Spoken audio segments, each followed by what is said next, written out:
Hello, and thanks, Katie. Thank you very much. Hello, everyone. I think many of you were involved in last week, so that's great. Anyone who's new, welcome. This is a start the week well, and part of that is knowing when you really have to up the effort versus when you can dial it down. And so this session, you can dial it down, you know, chill out a little bit. If you're eating lunch, enjoy your lunch. Remember to try to taste it. And so I'm going to share some slides and we will get into the session. We're with you for just 45 minutes again today. And here we go.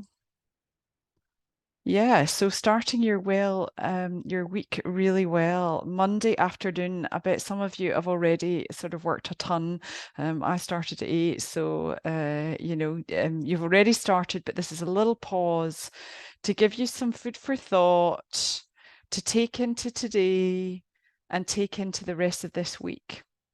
Some things that you might start to unpick around your own drivers and your own kind of behavior. Maybe you hijack yourself in the week, and just to see if there's any opportunity for interrupting that.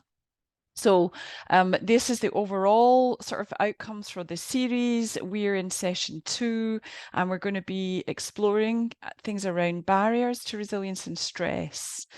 Overall, we hope that that actually helps you sort of just start to identify some of the things that you might do to trip yourself up, or indeed that your colleagues may be doing. Use a team and give you some opportunities for changing that resilience river that we talked about. The session is being recorded and we will trigger the poll. We forgot to do it last time, so please bear with us at the end. So, Jenny, yes. sorry to interrupt. We're seeing your full sort of PowerPoint at the moment. Okay. Uh, do you mean all the slides? Yeah, yeah. So I have gone into presenter mode, Kitty, and I'm not sure how else to do this other than just to step through like this. I'm really sorry, guys. We've had some issues with our setup in just these last few days. So I'm just trying it again. Are you still just seeing all the slides? Yeah. Yeah. I think for the sake of time, I'm just going to step them through like this, everybody. So I really am sorry. So I was going through that one, but we've done it now, so it's fine. So just a little bit of a reminder about this. Um, we talked about what you think resilience is, things about related to your family, things in the organization. And actually, from our many, many years of research, we know it's a strategic capability and it's about your capacity for change. So you may not you may need skills for change. You may need to be able to understand, for example, if there are new pathways or new clinical kind of tools or machinery or whatever that you are using in your job. But actually, if you don't have capacity for that, if there isn't enough surplus, then assimilating all of that can be extremely difficult. And it comes down to this idea of there's a ton of demand and there's so much capacity. And if that gap exists, or indeed it's large, then you're draining your resilience a lot. You're asking too much of yourself. And there's two things you can do. You can up your capacity and you can lower the demand, right? It's just as simple as that. So in a way, we're going to be talking about both of those sides of things, both, what you might do to actually increase that capacity within you, and also how you might just lower the demand a little bit today. We talked last week and I showed you a video, and you're welcome to go on to YouTube. Anyone who is coming in who hasn't seen it on our YouTube channel, and it's also shown in the recording from last week, is resilience is like a river. So there are rocks and stones and pebbles in that river, all requiring your attention, the demand upon you. Sometimes you have to carry rocks that you may have for a long time. It's a big problem or an issue. And the river, if it's flowing, if the water is high, it flows really nicely. right? It can handle all those rocks and pebbles and stones, and it doesn't actually get taken off course. But if the river is low, those things can appear really enormous and out of perspective. And you can get hijacked by those rocks that actually don't really matter, and you could bypass and they would have gone, the next day. So we very much use the idea of resilience as like a river. And so I just would ask you, just while you're kind of tuning in this lunchtime, to just take a moment of reflection and say, what is your resilience river like today? And maybe put it in the chat room. What's your resilience river like today?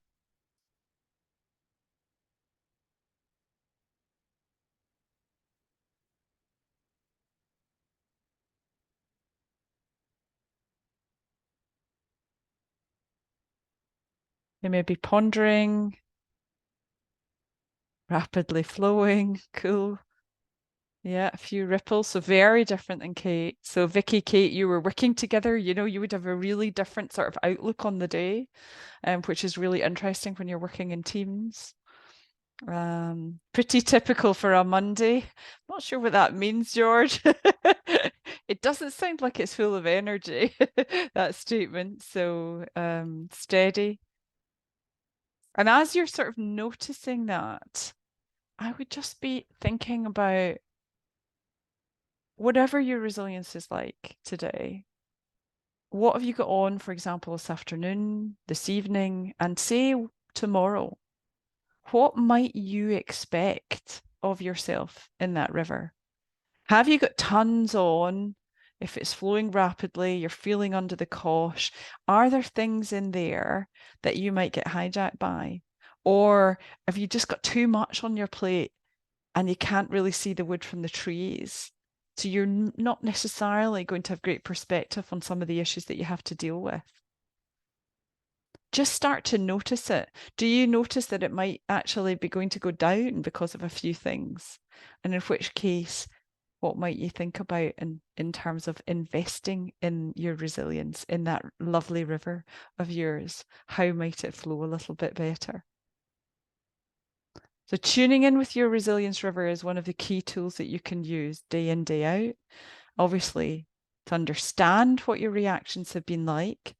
Often it is the case that people react in, say, like an emotional way or a difficult way or a resistant way, and they're confused by that. But actually, if you look at the resilience river, you really understand that it's not necessarily their intention, but they are speaking from a lower resilience than they would wish.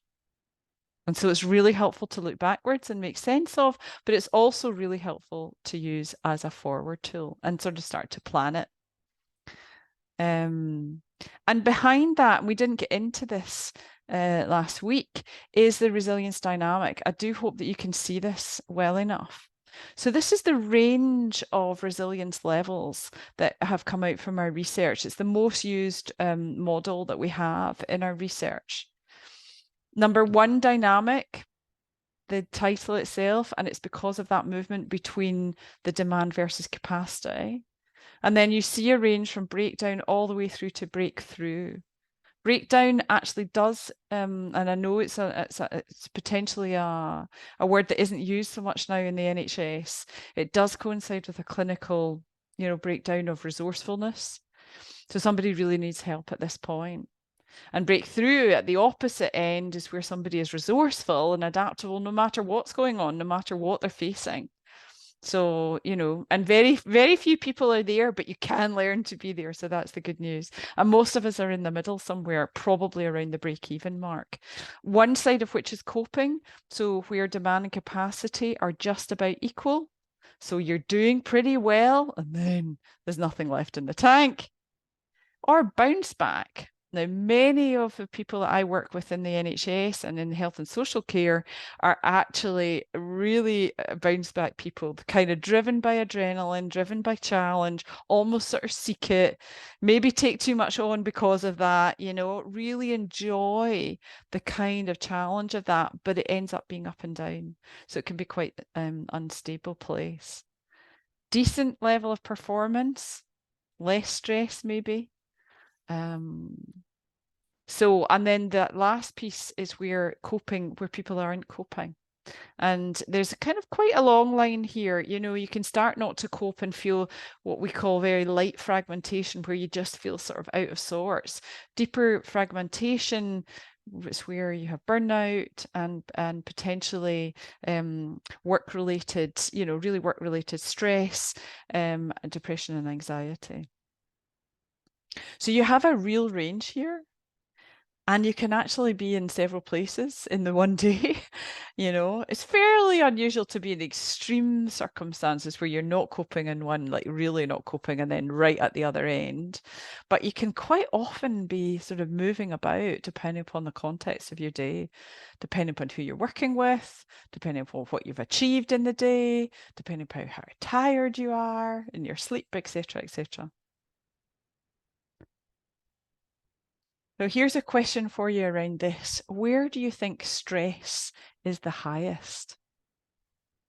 Put it into the chat room. Which areas do you think where stress is the highest?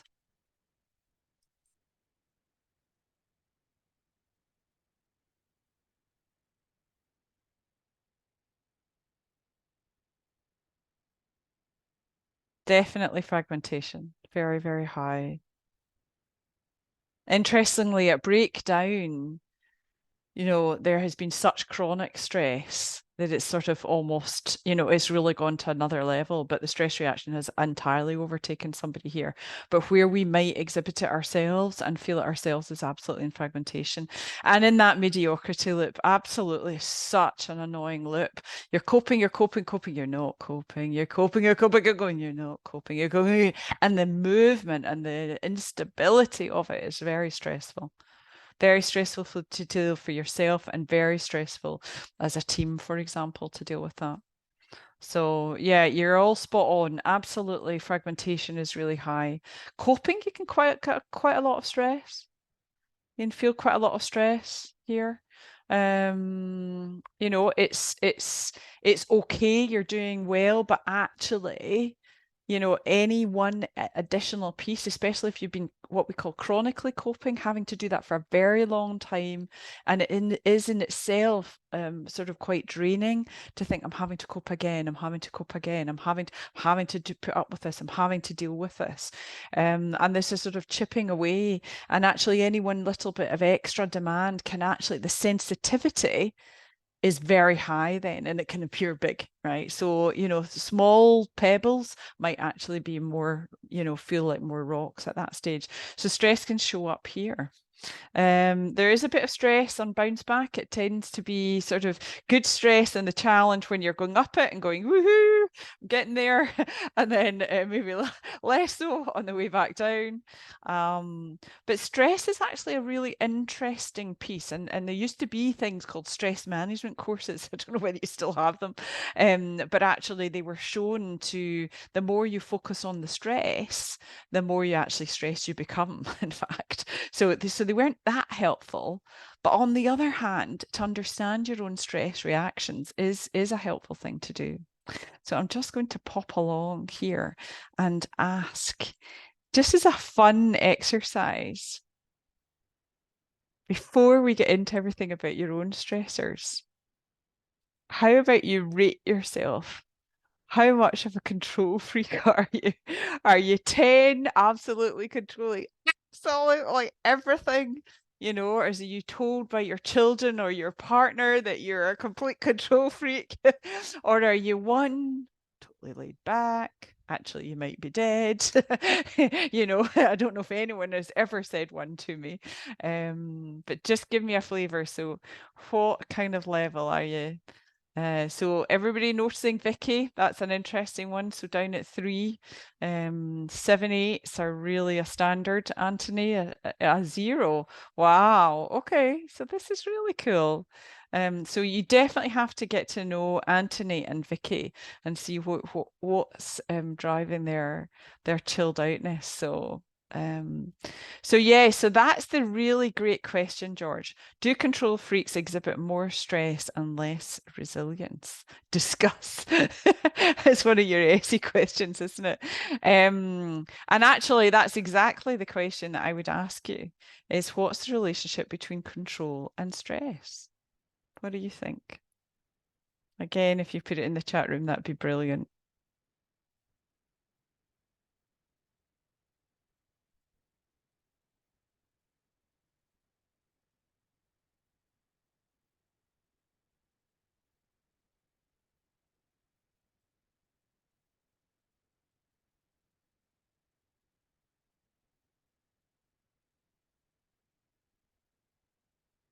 So, and this is absolutely sort of coping.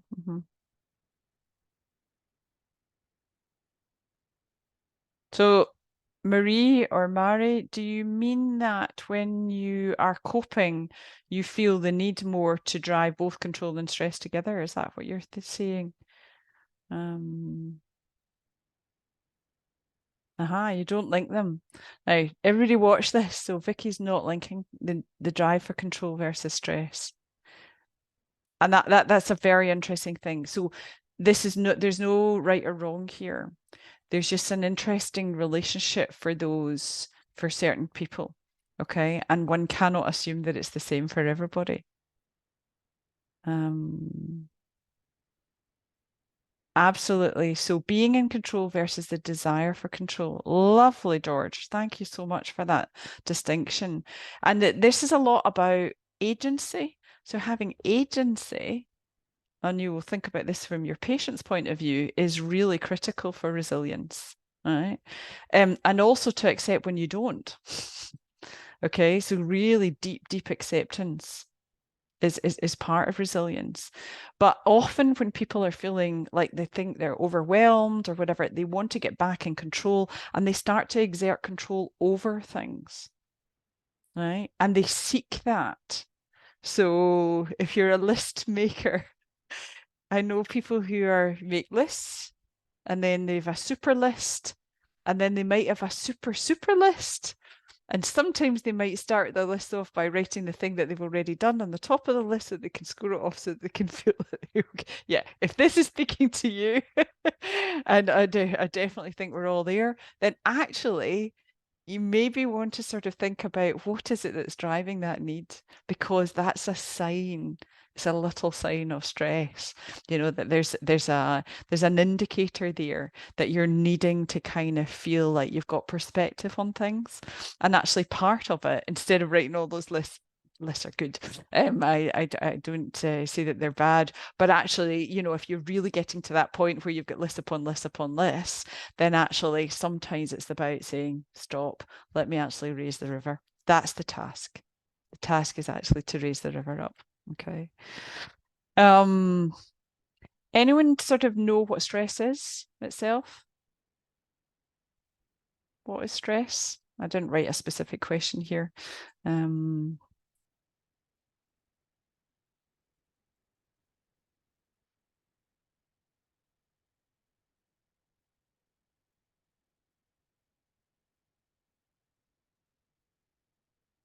brilliant. What a high level of cortisol. Certainly part of the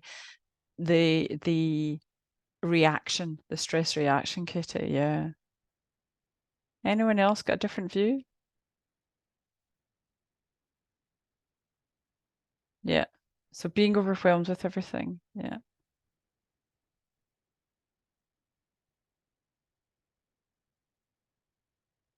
So there's a sort of juggling and being overwhelmed. Yeah, there's an overwork, mental and physical. Very interesting. Lovely, lovely definitions.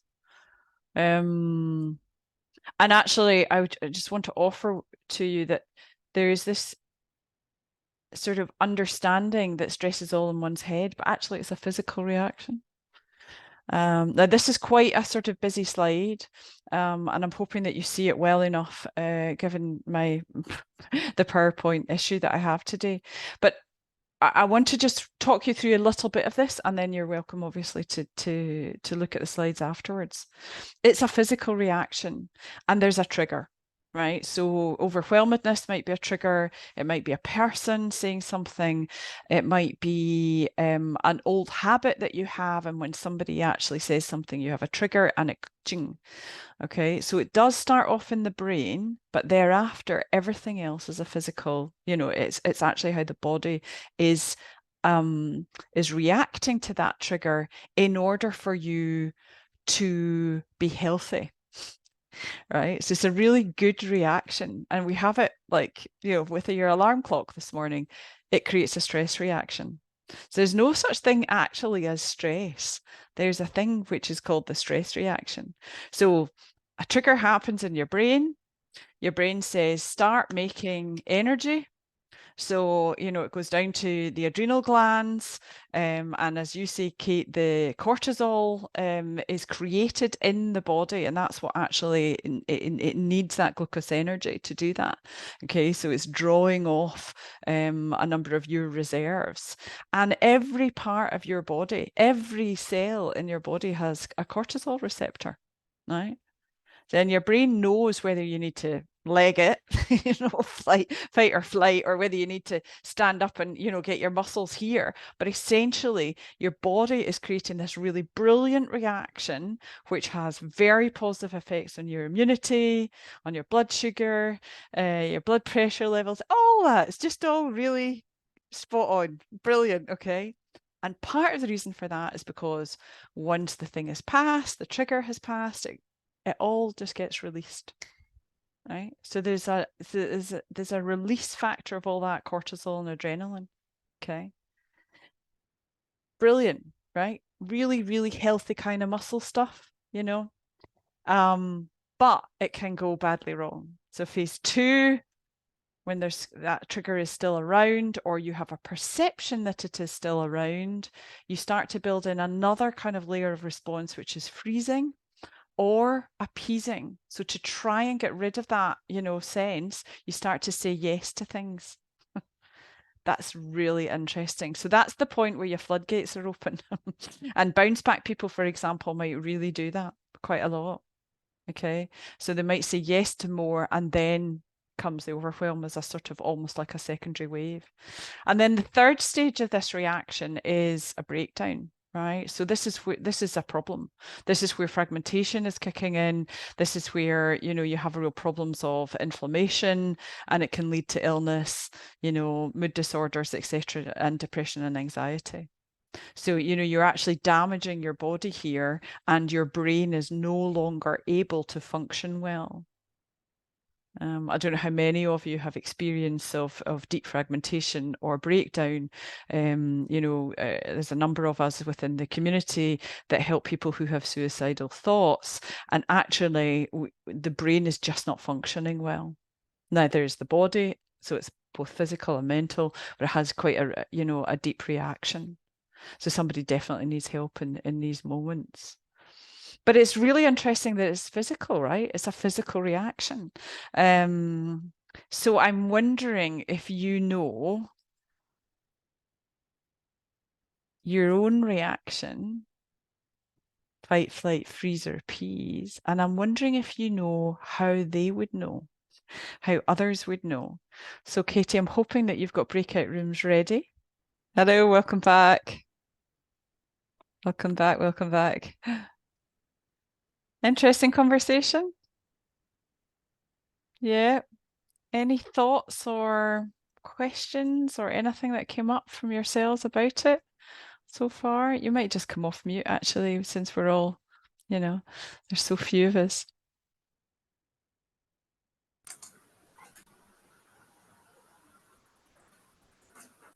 Any for any? I want to offer, we didn't have time to go through it. It's in the slide pack just before this slide. There are 6 main reactions of stress, and they are the things that often that people spot more. And the 2 biggest, number 1 is procrastination. So if you find people are saying yes, they'll do something, but not actually getting, not delivering the goods, or an absolute classic of senior leaders is to say, oh, we don't have enough data, and they'll trigger off a whole other investigation. And it's actually often because they're feeling stressed, right? And they can't make up their minds because they can't see the wood in the trees. So they use procrastination as a way of giving themselves room to think. Okay, so just be aware of that because it can drive everybody nuts. Because the other side of things is about 20% of people kind of suffer from more a short-termism. It's like, no, no, no, no. So you've got no, not now, later, later, no, no. And that in itself can create quite a lot of organizational tension. Yeah. So, Katie, I'm seeing you nod because it's actually quite kind of revealing when you start to notice that. Just be aware that on yourself, with one another, that actually there's something else going on behind the scenes. So, this is the thing that you could get caught by, but in fact, there's probably another sort of drain on resilience going on. That if you tackled that, you would get to the answers that you need or resolve the issues in a much more clear and calm way. Okay. So, really interesting. And there's Katie's just to make sure that we've got that poll going, it's already launched. So that's fine. And it's actually my 5 minutes. So I want to tell you a little bit from the research about where those stress reactions come from. There are many barriers to resilience, but these are the top three. The first is not actually setting your own boundaries. And when we talk about boundaries, it's just basically when you feel okay and when you don't. That can be physical, it can be mental, it can be social, but actually knowing what you need in any one day, in any one situation, is a critical component of your resilience. So that's number one. And for any women who are on the call today, we have a particular issue with this. We've got sort of quite perforated boundaries because of a kind of superwoman trait that we all seem to have been born with. You know, that thing at Christmas where everything is going to be fantastic, but it's all crazy on one side and then it's all going to be lovely in the other. So just be aware of that. Number two, the second biggest barrier is that we think we can do this much. Well, we can actually do this much. It's just kind of a blind spot around our actual capacity. If you ever suffered from anything like MS or chronic fatigue, you're absolutely having to be truthful about this in a way that you don't normally have to be. But if you are more truthful, you actually can release more capacity. That's what's really interesting about this. And then the third one is a DIY, do it yourself. Is there anyone here who finds it easy to ask for help? You could ask that. Is there anyone here that finds it easy to ask for help? Anthony, yep. And remember, Anthony was a 0 out of 10 on that control freak, which is really interesting. Yeah, it can be very difficult. And it is very difficult for people, especially I would say in a knowledge-based kind of business like yours, So actually, this is one of your main things that you could do for yourself. So as I'm just finishing this off, in the interest of our time here, I'm wondering, number one out of this is which is your top one? Which resonates most with you? And you don't have to share that. And secondly, as a result of you even noticing that, what one easy thing could you do to loosen its hold on you? So if you find it difficult to ask for help, Kate, where might it be easier?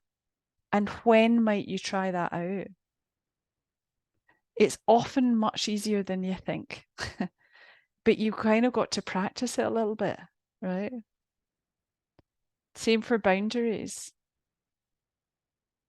Where's the easiest for you to say, do you know what? This way of doing things doesn't quite work for me. If I can do X, Y, or Z, then it would help me voice my opinion or contribute more or be able to complete the work or whatever. That might be very simple. Like, for half an hour in the day when you're busy, busy, busy, you might actually just say, look, I need some silent time for 5 minutes, you know.